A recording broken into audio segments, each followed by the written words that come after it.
Jupat kai makan mangga, makan pisang, makan kue nih. Hai semua, selamat datang kembali. Kali ini Mimin akan membahas tentang One Piece chapter 1135 yang memiliki judul Gelas Persahabatan. Dengan cover yang diperlihatkan, Otama yang terlihat seperti Kunoichi yang sedang menendang Oldham. Dengan sendal jepit keramat, seperti sendal Luffy, memang sangat berdemek tuh sendal. Yang juga masih menceritakan tentang ziarah kuil si anak Oni, volume 21, diriku yang sekarang, bukan lagi diriku yang dulu. Persis kayak lagu Tegar ya, aku yang dulu, bukanlah yang sekarang, dulu ditendang, sekarang ku disayang. Cerita dimulai dengan memperlihatkan Bonnie Mini dengan Chopper yang sedang membaca buku yang segede gaban. Mereka bilang huruf-huruf ini tidak bisa kita baca karena gede banget gitu. Dan juga Saul menjelaskan tentang Biblo, kepala perpustakaan burung hantu, yang sudah hidup sejak ratusan tahun lalu. Biblo memakan buah iku-iku, yang memiliki kemampuan membuat semua buku yang masuk ke dalam wilayah kekuasaannya menjadi berukuran raksasa. Apalagi Elbaf tidak bekerjasama dengan pemerintah dunia. Jadi mereka membaca koran kecil yang dipungut oleh para nelayan di sana. Lalu Chopper bertanya pada Robin, apakah di sini juga ada buku tentang kedokteran? Mungkin saja ada, tapi sebagian besar buku di Elbaf adalah tentang ilmu arkeologi dan sejarah. Mungkin saja ada buku Elbaf yang berisikan tentang kedokteran, namun semua buku itu berukuran raksasa. Bagaimana Chopper ingin membacanya, ya kan? Lalu diperlihatkan Luffy dan Usopp yang sedang bermain ayunan dengan anak-anak itu. Namun bocah-bocah itu ketakutan hingga menangis. Nami langsung menghajar Luffy dan Usopp. Lalu diperlihatkan seorang anak yang sedang mengadu ke Garp. Luffy mengatakan padanya, "Hei, seorang prajurit tidak boleh menangis, itu adalah hal yang memalukan." Sanji langsung membela anak itu, "Hentikan Luffy, semua anak di sini adalah anak-anak polos yang dibesarkan dengan penuh kasih sayang." Namun seketika itu berubah. Anak-anak itu memperlihatkan ekspresi yang terlihat seperti Momo yang mengadu ke Robin atau Nami. Tiba-tiba Kolon mencoba menyerang Luffy. Luffy langsung mengatakan, "Apa ini, bukankah kalian pencinta damai?" Kolon langsung menyerang Luffy dengan pedang kayu, namun pedang itu langsung patah, ya kan. Tiba-tiba Luffy langsung membuka Gear 3, langsung menggunakan Elephant Gun. Usopp langsung berteriak, "Bukankah itu berlebihan, bodoh?" Semua orang pada panik. Tiba-tiba ada kekerasan kehebohan, ya kan. Anak-anak itu mengatakan, "Luffy seram, aku benci kekerasan." Namun Kolon langsung terkagum-kagum. Dia berkata, "Yonko memang hebat."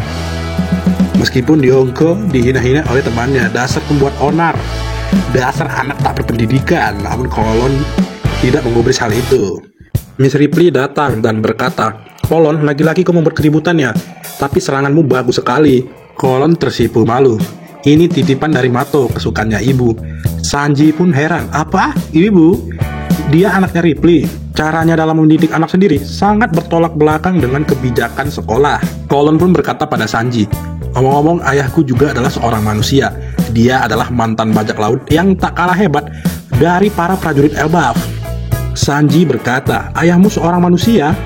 Ripley menjelaskan, "Suamiku berusia lebih muda dariku, tapi dia ngambek karena hanya dirinya seorang yang bertambah tua, sehingga tak bersedia menikahkanku. Karena itulah sebenarnya kami tak pernah jadi suami istri secara resmi." Sanji bertanya, siapa sebenarnya orang itu? Diperlihatkan Franky berkata, "Hei, coba kalian dengar.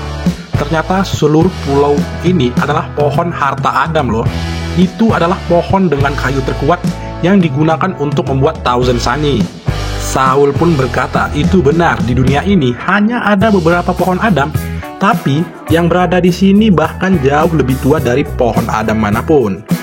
Garp mengatakan pada semuanya, "Maaf, aku punya permintaan untuk kalian semua." Ternyata Garp sudah membuatkan baju untuk para nakama. Terlihat mereka sangat menyukainya dan sangat cocok kali di mereka, ya kan. "Duh, gemes banget," kata Garp. "Sebenarnya hobiku adalah membuat pakaian untuk manusia." Luffy mengatakan, "Kalau begitu, kutunggu kalian semua di desa ya." Tak jauh dari desa barat kastil, terlihat dua penyusup yang sedang dihadang oleh penjaga Elbaf. "Hai manusia kerdil, kalian masuk dari mana? Kalau sekarang kalian berada di negara ini, apa kalian juga anggota kelompok topi jerami?" kata para penjaga. Ternyata para penyusup itu yang mirip Seng dan satu lagi perempuan itu, mereka sedang mencari Loki. Penjaga pun berkata, "Loki, kenapa kalian ingin bertemu dengan perilaku kriminal sepertinya? Dia telah membunuh Raja Harald yang dicintai oleh seluruh penduduk negara ini. Loki adalah aib bagi Elbaf. Perempuan itu terus bertanya, kalau begitu, katakan dia di mana berada. Sang penjaga menjawab, kami tidak bisa melakukannya. Kami harus berhati-hati agar tidak ada yang mencoba melepaskannya. Maaf ya. Perempuan itu langsung bertanya, jadi kau tidak mau mengatakannya? Wanita misterius itu langsung menyerang salah satu penjaga raksasa. Raksasa penjaga yang satunya bingung apa yang terjadi, karena temannya langsung tumbang dan kesakitan. Namun dua orang misterius itu berdiri di depan mereka. Hanya siluet jubah mereka yang diperlihatkan dan salah satunya membawa pedang seperti pedangnya Seng. Diperlihatkan Elbaf desa barat. Pesta akan dimulai. Terlihat kesenangan Luffy dan Usopp, negara bangsa raksasa yang telah lama kami idam-idamkan. Negara tempat asal para prajurit terkuat di seluruh dunia. Dori, Brogy, Kasi, Oimo, dan Hajirudin berterima kasih pada Luffy dan teman-temannya karena sudah menolong mereka masing-masing di Little Garden, Enies Lobby, dan Dressrosa.